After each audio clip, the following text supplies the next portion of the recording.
Hello everybody, it's Elisa and you are watching another episode of Journey to ZA. I am super excited to be able to come back and talk with you guys today. I've been working on some great things to include launching our website journeytoza.com or journeytoza.com. A lot of you have reached out to me on Facebook and also in the comments here asking me how you can get in touch with me. And what I'm trying to do is create a platform where I can kind of funnel everything back across the social media stream. So whether you connect with me on Twitter or Instagram, Facebook, or of course here on YouTube, you can go to journeytoza.com to connect with me there. You can leave messages, see any of the latest content from any of my other social media streams, or you can also see any speaking engagements or anything that I have coming up. Next, we're going to be talking about this whole South African variant of, that's different. You're not supposed to be able to say the virus, right? But we all know what we're talking about. It's 2021. It's not going away anytime soon. But being in South Africa as a U.S. citizen is definitely had some interesting turnaround in terms of what is going on with CDC in the States and how South Africa is handling things with COVID. I was kind of thinking about everything else that was going on in content and providing information on the channel about that, but I did think that it was necessary to speak on that. One of the biggest things that I feel like is an unmentioned elephant in the room when I talk to people from back home in the States is the fact that there's this new South African strain or variant of the virus. And while I will not refute that there is some new strands, as any virus does, I mean, come on, this is elementary biology here. As any virus continues to multiply and grow, it will find a way to become more resistant and it will begin to mutate and change its properties.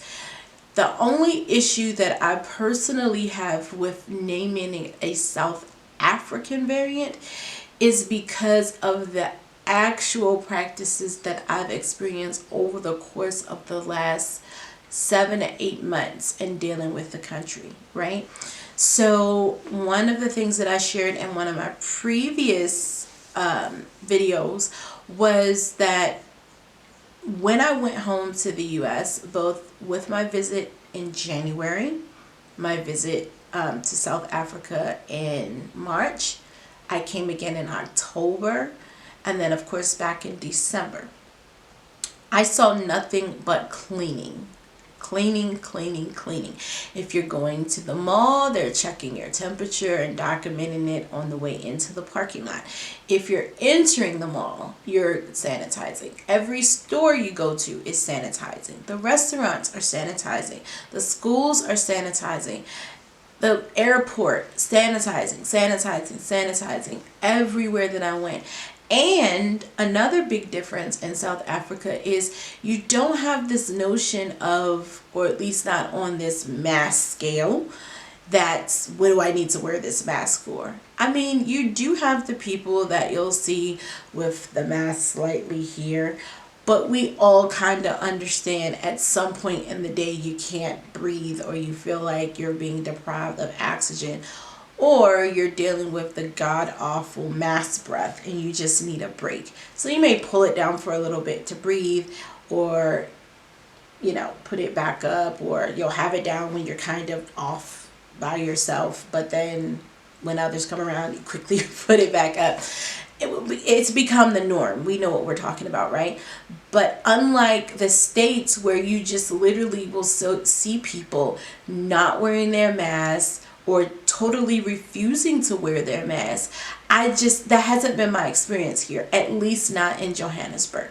So I guess you could say maybe if it's coming from one of the other provinces and it has escaped the country, but I just see what the leadership here is doing overall and what the norm of social distancing is, and wearing masks and sanitizing in the country. And I would assume that this trickles out. Now, I do not have a case study or any data, raw data that I've collected. I'm just speaking my opinion in regards to what my experience has been here as someone from the United States and now living in South Africa and experiencing the day-to-day, from going to market to the schools, businesses, my own personal experience with other neighbors and things being in the neighborhood, and just kind of getting a feel for how things are being done. And it just really bothered me that it's being named the South African variant, or at least one of the mutated strands of COVID. Another thing that concerned me with it is the country literally closed its borders until just about the first week of December. And this new variant has just come up around the last month or so. And so I'm trying to understand if maybe someone came from somewhere else and then came through South Africa back to the States or wherever they've discovered this South African variant, and then it became a factor, or what it is. I really don't know, but it's definitely something that I'm watching. Of course, living here, you're concerned because you want to make sure that you're keeping your family safe. And of course, family members feel like, oh, you left the US and now you're in South Africa and they have this new deadly super strand of the virus. But that's not how I feel. I have seen incredible lengths put in to maintain social distancing standards, protocol for wearing masks. Of course, there's always somebody in some position or something that is photographed or something, maybe not having a mask on. I can't speak to that. I know for the most part, when I see anything from the government coming down, if they're having any type of press or meetings or official gatherings for the state heads, they have on masks. You have somebody that is sanitizing the podiums and the microphone in between those that are coming up to speak. I see that on the national level, as well as the community level, as well as the marketplace. And that at least makes me feel comfortable enough to be outside. Now, with that said, I don't go out unnecessarily. If I'm handling business, I go out, we have our masks on, we make sure that we're washing our hands, we're sanitizing every store that we go in, or even if we're not going into a store, we're just walking through or we're passing a station. For the most part, if we pass a station that has the opportunity to sanitize, we do. Okay, so that's just my take on the South African variant of the virus. Let me know what you think. If you have any insights or questions about this particular topic, be sure to let me know. You can, of course, follow me here on YouTube. Be sure to click the like button and that bell to get notifications about future episodes of Journey to ZA. And of course, you can find me on Instagram, the Elisa Gary, ELISAGARY, as well as on Facebook and Twitter. Talk to you later. Bye.